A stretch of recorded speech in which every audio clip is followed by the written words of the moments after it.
Perkenalkan, nama saya Maftuhatun Khairia dengan Stanbook A25122006.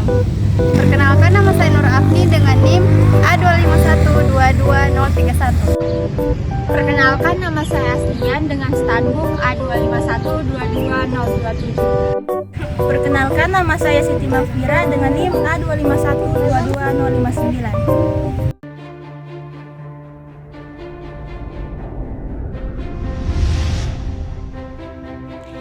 Baik, di sini saya akan menjelaskan mengenai isu-isu nasional dan global di kawasan Asia. Yang pertama ada Asia Tenggara, Asia Timur, dan Asia Barat. Nah, pada kesempatan kali ini saya akan menjelaskan mengenai kawasan di Asia Timur.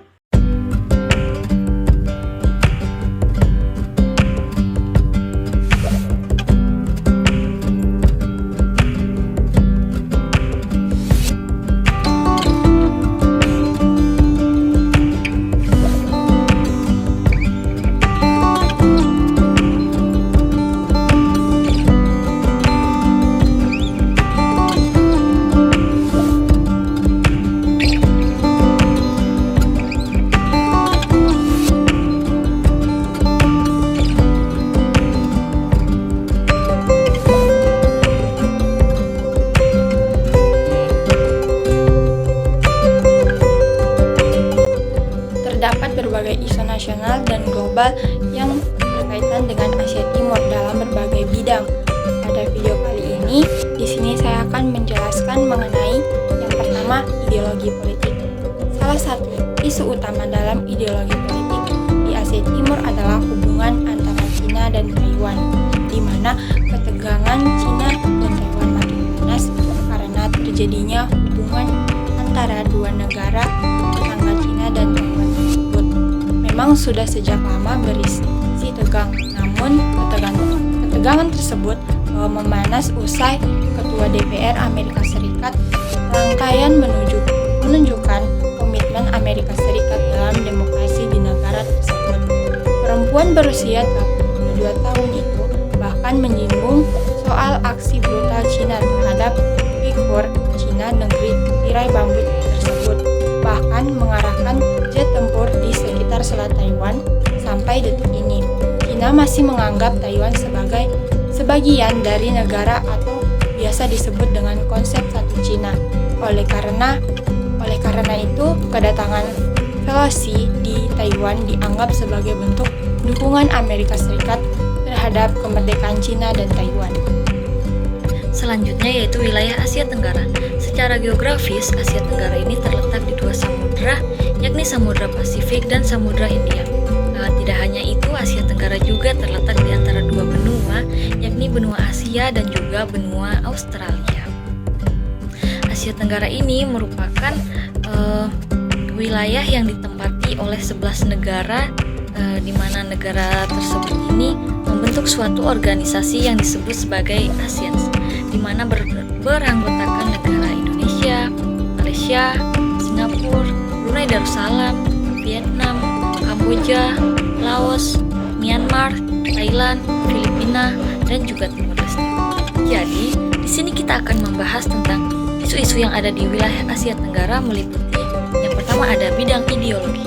Isu yang pertama di bidang ideologi ini, yang pertama ada meningkatnya pengaruh ideologi komunitas di beberapa negara Asia Tenggara seperti Vietnam dan juga Laos. Pengaruh ideologi komunis di Asia Tenggara ini dimulai pada era pasca Perang Dunia Kedua, ketika para pemberontak diri di Vietnam, Laos, dan Kamboja mulai berjuang melawan penjajah Perancis dan Inggris. Di Vietnam, Ho Chi Minh memimpin gerakan kemerdekaan nasional yang didukung oleh Partai Komunis Vietnam. Pada tahun 1954 ini, Perancis mengakui kemerdekaan Vietnam Utara yang dipimpin oleh komunis. Sementara Vietnam Selatan tetap di bawah kendali Perancis dan Amerika Serikat.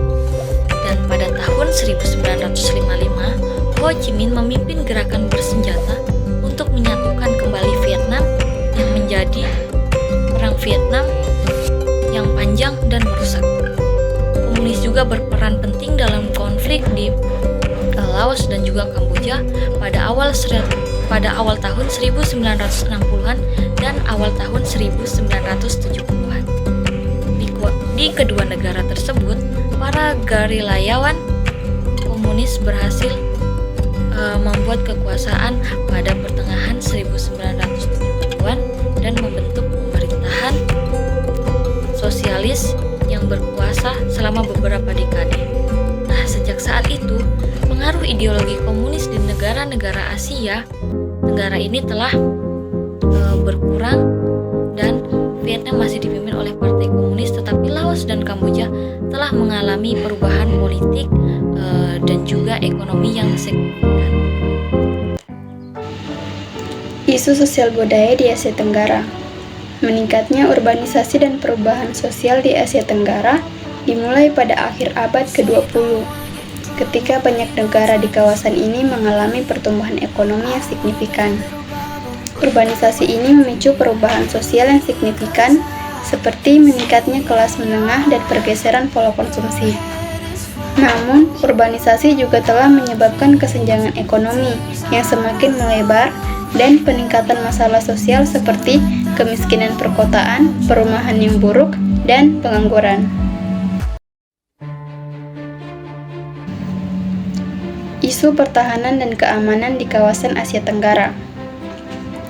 Persaingan militer di Laut Cina Selatan telah berlangsung selama beberapa dekade. Kawasan ini merupakan jalur perdagangan utama yang menjadi sumber-sumber ketegangan antara negara-negara yang bersaing untuk mengendalikan wilayah tersebut dan mengklaim hak atas sumber daya alamnya.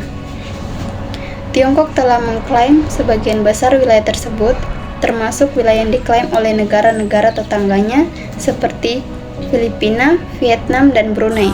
Persaingan ini mencakup konflik teritorial di pulau-pulau di Laut Cina Selatan dan klaim hak atas sumber daya seperti minyak dan gas.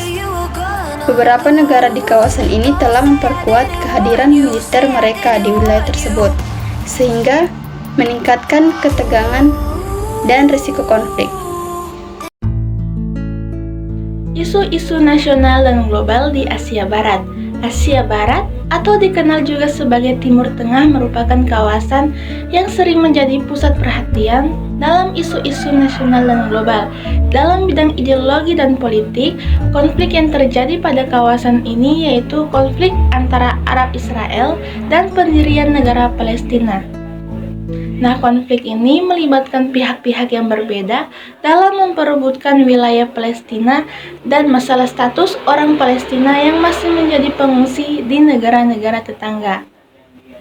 Masalah ini juga masih menjadi kontroversial hingga saat ini dan masih menjadi fokus perdebatan internasional. Selanjutnya, pada bidang sosial dan budaya. Nah, isu yang sering terjadi yaitu kesenjangan antara kaum kaya dan miskin. Isu ini sudah ada sejak lama, namun semakin melebar setelah negara-negara di kawasan Asia ini itu merdeka. Sehingga ketimpangan ekonominya ini semakin terlihat jelas karena kesenjangan antara faktor urban dan rural, serta antara kelas sosial yang berbeda, dan faktor lain seperti korupsi. Selanjutnya pada bidang ekonomi, yaitu masalah kemiskinan dan pengangguran di beberapa negara kawasan ini. Jadi, ini telah menjadi isu yang penting dalam ekonomi di kawasan ini. Pertumbuhan tersebut tidak merata dan banyak rakyat miskin yang tidak merasakan manfaat dari pertumbuhan ekonomi di kawasan ini.